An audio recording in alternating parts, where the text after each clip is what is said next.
Assalamualaikum warahmatullahi wabarakatuh. Perkenalkan, nama saya Indah Asya Pramariana dengan NIM A1A221053, kelas R001, Pendidikan Sejarah, Angkatan 2021 semester 4. Video kali ini saya akan membahas tentang sejarah psikologi kependidikan dan perkembangan psikologi kependidikan di Indonesia. Video kali ini dibuat untuk memenuhi tugas ulangan akhir semester mata kuliah Psikologi Kependidikan yang diampu oleh Ibu Lisa Rukmana, MPD. Baiklah, langsung saja kita akan membahas sejarah perkembangan psikologi kependidikan dan perkembangannya di Indonesia. Di sini saya akan menjelaskan terlebih dahulu sejarah psikologi kependidikan. Baiklah, di sini saya akan membahas tentang sejarah psikologi kependidikan. Sejarah psikologi kependidikan diawali dengan William James pada tahun 1842 sampai 1910 sebagai pelopornya.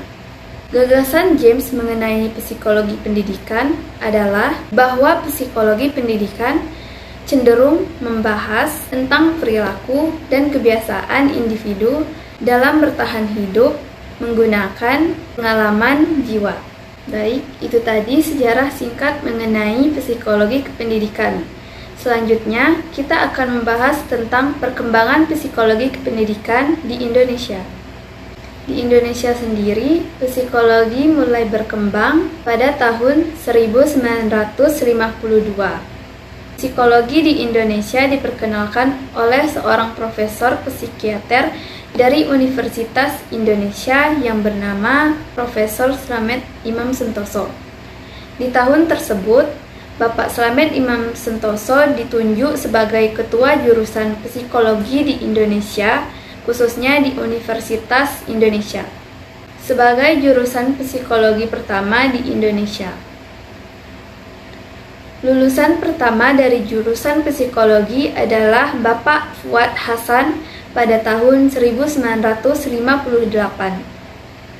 Atas jasa-jasanya di bidang psikologi, Bapak Profesor Slamet Imam Sentoso dikenal sebagai Bapak Psikologi Indonesia.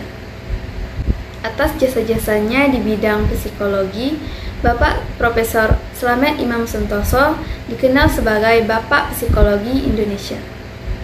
Perkembangan psikologi kependidikan di Indonesia telah mengalami kemajuan yang signifikan dalam beberapa dekade terakhir. Baiklah, di sini saya akan menjelaskan tentang beberapa perkembangan utama dalam bidang ini.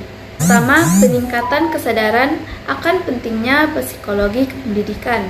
Pendidikan di Indonesia semakin mengakui pentingnya faktor psikologi dalam proses pembelajaran. Sekolah dan pemerintah telah memulai mengadopsi pendekatan yang lebih holistik dalam pendidikan ini, yang melibatkan pemahaman tentang kebutuhan dan karakteristik individu siswa. Yang kedua, pengembangan kurikulum yang berbasis psikologi. Psikologi pendidikan telah berperan dalam pengembangan kurikulum yang lebih efektif dan lebih relevan.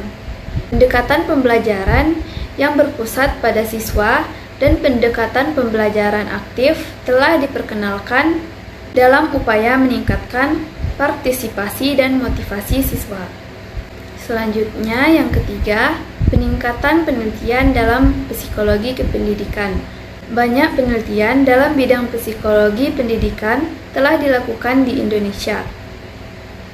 Penelitian ini mencangkup berbagai aspek seperti motivasi belajar, kecerdasan emosional, pembelajaran berbasis teknologi, dan efektivitas metode pengajaran. Lalu yang berikutnya, perhatian terhadap keberagaman dan inklusi. Psikologi pendidikan di Indonesia semakin memperhatikan keberagaman dalam konteks pendidikan. Pendidikan inklusif yang mencakup pendidikan anak dengan berkebutuhan khusus telah menjadi fokus utama dalam psikologi kependidikan. Upaya yang dilakukan untuk meningkatkan pemahaman tentang perbedaan budaya, sosial, gender, dalam pendidikan. Yang terakhir, pemanfaatan teknologi dalam pembelajaran.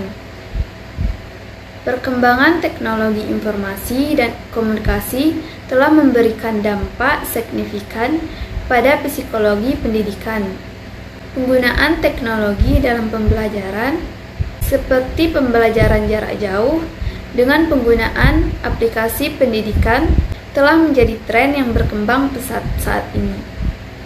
Meskipun ada kemajuan yang signifikan, masih ada beberapa tantangan yang dihadapi dalam psikologi pendidikan di Indonesia, termasuk kurangnya sumber daya akses terbatas terhadap pelatihan psikologi pendidikan, dan perlunya meningkatkan kerjasama antara pihak-pihak terkait, seperti sekolah, universitas, dan pemerintah untuk mencapai perubahan yang berkelanjutan.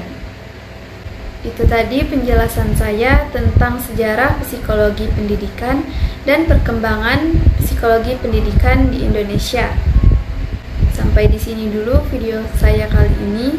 Saya tutup dengan wassalamualaikum warahmatullahi wabarakatuh.